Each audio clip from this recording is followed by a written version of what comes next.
గ్రామ పెద్దలకి, సచివాలయ సిబ్బందికి, వాలంటీర్లకి మరియు గ్రామ ప్రజలందరికీ నా నమస్కారాలండి. ఈరోజు కార్యక్రమం ముఖ్య ఉద్దేశం ఏంటంటే 3000 వరకు తీసుకురావడం జరిగిందండి. దఫాలుగా 4 విడతలుగా 250 పెంచి ఆయన చెప్పిన విధంగా ఈ రోజుతో పూర్తిగా 3000 చేయడం జరిగిందండి. ఇది ఈరోజు కార్యక్రమం ముఖ్య ఉద్దేశం అండి. దీనికి సంబంధించి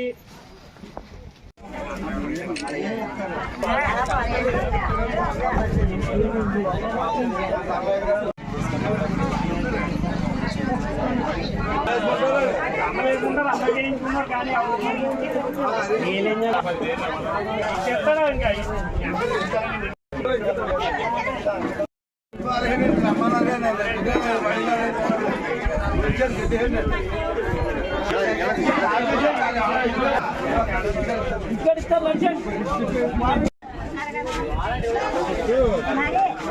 ఓకే ఇంకోలా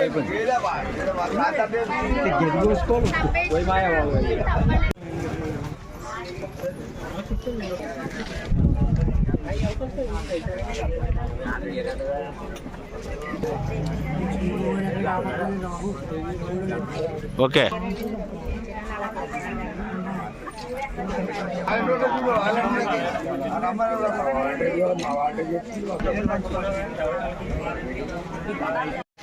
ఈరోజు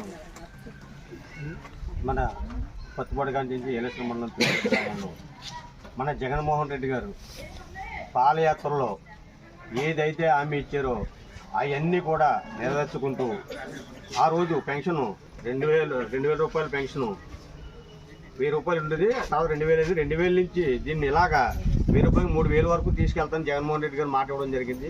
అలాగే తపాలుగా ప్రతి సంవత్సరం కూడా 250 రూపాయలు పెంచుకుంటూ ఈవేళ 4 సంవత్సరాలు పూర్తి దగ్గర పడడంతో ఈవేళ 3000 రూపాయలు కూడా పెన్షన్ చేయడం జరిగింది.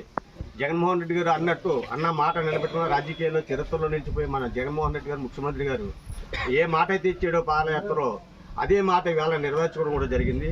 అలాగే మన ఎమ్మెల్యే గారు పూర్ణచంద్ర ప్రసాద్ గారు ఆదేశాల మేరకు మన గ్రామంలో ఈ కొత్తగా వచ్చిన పెన్షన్ నూతన పెన్షన్గా అలాగే 2750 నుంచి మళ్ళీ 250 రూపాయలు చేసి 3000 రూపాయల పెన్షన్ ఈవేళ గ్రామంలో మీ అందరికీ ఈవేళ ఇవ్వడం జరుగుతుంది.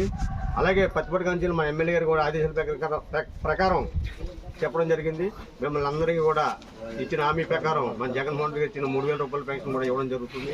అలాగే మాట ఇచ్చాడో ఒక ఎస్సీ బీసీ కానీ ఒక ఎస్సీ ఎస్టీలు కానీ లేకపోతే కాపు నేస్తం కానీ అమ్మఒడి కానీ ప్రతిదీ కూడా ఇచ్చిన హామీలన్నీ కూడా ఏ హామీ కూడా చూసే తప్పకుండా అన్ని హామీలు కూడా నెరవేర్చుకునే ముఖ్యమంత్రి ఎవరంటే ఇవాళ మన జగన్మోహన్ రెడ్డి గారిని మనం చెప్పుకోవచ్చు. చాలా మంది చాలా హామీలు ఇస్తూ ఉంటారు, కానీ అవన్నీ కూడా రాజకీయాలు నెగ్గే వరకునే ఉంటాయి. నెగ్గిన తర్వాత హామీలు కూడా చేయడం జరగకుండా అమలుపరచలేరు. కానీ మన జగన్మోహన్ రెడ్డి గారు ఎన్ని ఇబ్బందులు వచ్చినా సరే ఇచ్చిన మాట ప్రకారం ఆయన ముఖ్యమంత్రి అయిన వెంటనే కూడా 2 సంవత్సరాల కరోనా ఎంటాడింది. 2 సంవత్సరాల కరోనా టైంలో కూడా గవర్నమెంట్కి ఆదాయం లేకపోయినా ప్రతి కుటుంబానికి కూడా ఇంటికి 1000 రూపాయలు ఇవ్వమని చెప్పి జగన్మోహన్ రెడ్డి గారు పంపించడం జరిగింది. అలాగే మన గ్రామంలో ప్రతి ఇంటికి కూడా 1000 రూపాయలు ఇవ్వడం జరిగింది.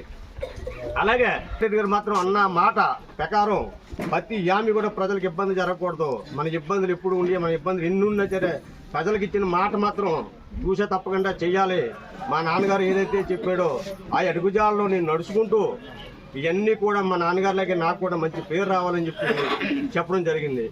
అందరినీ సమానంగా చూడమని మా ఎమ్మెల్యేలు కూడా ఏదైతే చెప్పారో అందరినీ సమానంగా చూడాలని చెప్పేసి అదే మాట ప్రకారం నేను కూడా గ్రామంలో అందరినీ కూడా సమానంగా చూసుకుంటూ నన్ను మీరందరూ కూడా ఈ గ్రామంలో సర్పంచ్గా నన్ను ఆదరించి మీరందరూ కూడా మీ ఇంట్లో ఒక కొడుకులాగా నన్ను ఆదరించి చేశారు. కాబట్టి మీ అందరికీ కూడా నేను ఎప్పుడు కూడా ఒక సేవకుడిగా మీ ఇంట్లో ఒక పనికి చేయడానికి నేను ఒక సేవకుడిగా తప్ప ఇప్పుడు ఒక సర్పంచ్గా నాయకుడిగా మాత్రం ఎప్పుడు చూడొద్దు. మీరు అందరూ కూడా సేవకుడిగా మాత్రం చూడండి నన్ను అని కోరుకుంటూ మీ అందరికీ కూడా వినిపించుకుంటూ సెలవు